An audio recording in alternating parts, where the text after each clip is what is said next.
Joshua അധ്യായം 9. ഗിബയോൻകാരുടെ വഞ്ചന. ജോർദാൻ്റെ മറുകരയിൽ മലകളിലും താഴ്വരകളിലും ലെബനോൻ വരെ നീണ്ടുകിടക്കുന്ന വലിയ കടലിൻ്റെ തീരത്തും വസിച്ചിരുന്ന ഹിത്യരും അമോര്യരും കാനാന്യരും പെരീസ്യരും ഹിവ്യരും ജബൂസ്യരുമായ രാജാക്കന്മാരെല്ലാവരും ഇത് കേട്ടപ്പോൾ ജോഷുവയ്ക്കും ഇസ്രായേലിനുമെതിരെ യുദ്ധം ചെയ്യാൻ ഒരുമിച്ച് കൂടി. എന്നാൽ ജെറീക്കോയോടും ആയ് പട്ടണത്തോടും ജോഷുവ ചെയ്തത് അറിഞ്ഞപ്പോൾ ഗിബയോൻ നിവാസികൾ തന്ത്രപൂർവം പ്രവർത്തിച്ചു.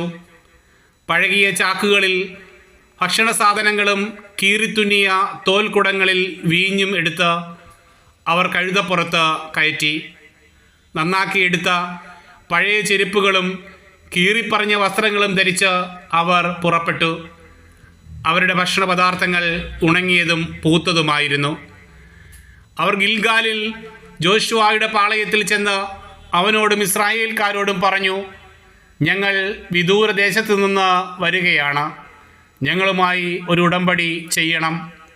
അപ്പോൾ ഇസ്രായേൽ ജനം ഹിവ്യരോട് പറഞ്ഞു, നിങ്ങൾ ഞങ്ങളുടെ സമീപത്തുള്ളവരാണെങ്കിലോ നിങ്ങളുമായി ഞങ്ങൾക്ക് ഉടമ്പടി ചെയ്യാൻ ആവില്ല, ഞങ്ങൾ അങ്ങയുടെ ദാസന്മാരാണ് എന്ന് അവർ ജോഷുവയോട് പറഞ്ഞു. അപ്പോൾ അവൻ അവരോട് ചോദിച്ചു, നിങ്ങൾ ആരാണ്? എവിടെ നിന്ന് വരുന്നു? അവർ പറഞ്ഞു, നിങ്ങളുടെ ദൈവമായ കർത്താവിൻ്റെ നാമം കേട്ട് വിദൂരദേശത്ത് നിന്ന് ഈ ദാസന്മാർ വന്നിരിക്കുന്നു. എന്തെന്നാൽ അവിടുത്തെക്കുറിച്ചും അവിടുന്ന് ഈജിപ്തിൽ പ്രവർത്തിച്ചതിനെക്കുറിച്ചും ഞങ്ങൾ അറിഞ്ഞു.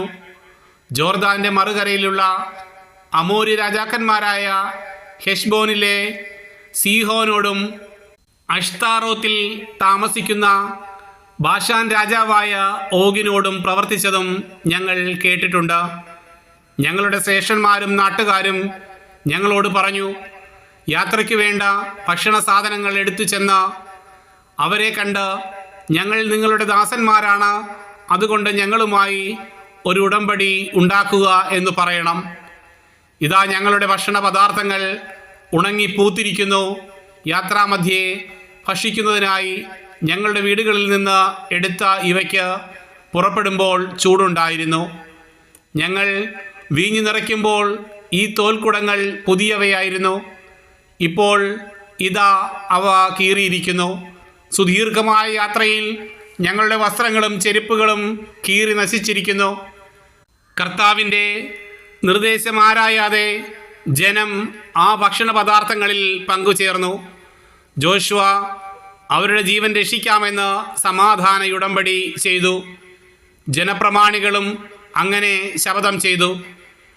ഉടമ്പടി ചെയ്ത് 3 ദിവസം കഴിഞ്ഞപ്പോൾ അവർ തങ്ങളുടെ അയൽവാസികളും തങ്ങളുടെ മധ്യേ തന്നെ വസിക്കുന്നവരും ആണെന്ന് ഇസ്രായേൽക്കാർക്ക് മനസ്സിലായി. ഇസ്രായേൽ ജനം യാത്ര പുറപ്പെട്ട് 3-ാം ദിവസം അവരുടെ പട്ടണങ്ങളായ ഗിബയോൻ, കെഫീറ, ബേറോത്ത്, കിരിയാത്ത് യയാറീം എന്നിവിടങ്ങളിൽ എത്തിച്ചേർന്നു. ഇസ്രായേലിൻ്റെ ദൈവമായ കർത്താവിൻ്റെ നാമത്തിൽ ജനപ്രമാണികൾ ശപഥം ചെയ്തിരുന്നതിനാൽ ജനം അവരെ വധിച്ചില്ല. സമൂഹം മുഴുവൻ ജനപ്രമാണികൾക്കെതിരെ പിറുപിറുത്തു. പ്രമാണികൾ അവരോട് പറഞ്ഞു, ഇസ്രായേലിൻ്റെ ദൈവമായ കർത്താവിൻ്റെ നാമത്തിൽ ശപഥം ചെയ്തതിനാൽ ഇപ്പോൾ നമ്മൾ അവരെ ഉപദ്രവിച്ചുകൂടാ. നമുക്കിങ്ങനെ ചെയ്യാം, അവർ ജീവിച്ചുകൊള്ളട്ടെ, അല്ലാത്ത പക്ഷം ദൈവകോപം നമ്മുടെ മേൽ പതിക്കും. നാം അവരോട് ശപഥം ചെയ്തതാണല്ലോ. അവർ ഇസ്രായേൽ ജനത്തിനു വേണ്ടി വിറക് വെട്ടിയും വെള്ളം കോരിയും ജീവിച്ചു കൊള്ളട്ടെ എന്ന് പ്രമാണികൾ നിർദ്ദേശിച്ചു. സമൂഹം അത് അംഗീകരിച്ചു. ജോഷുവ അവരെ വിളിച്ചു ചോദിച്ചു, അടുത്തു തന്നെ വസിക്കെ വളരെ ദൂരത്താണെന്ന് പറഞ്ഞ് നിങ്ങൾ ഞങ്ങളെ വഞ്ചിച്ചതെന്തിന്? അതിനാൽ നിങ്ങൾ ശപിക്കപ്പെട്ടവരാകട്ടെ. നിങ്ങൾ എന്നും എൻ്റെ ദൈവത്തിൻ്റെ ഭവനത്തിൽ വെള്ളം കോരുകയും വിറക് വെട്ടുകയും ചെയ്യുന്ന അടിമകളായിരിക്കും.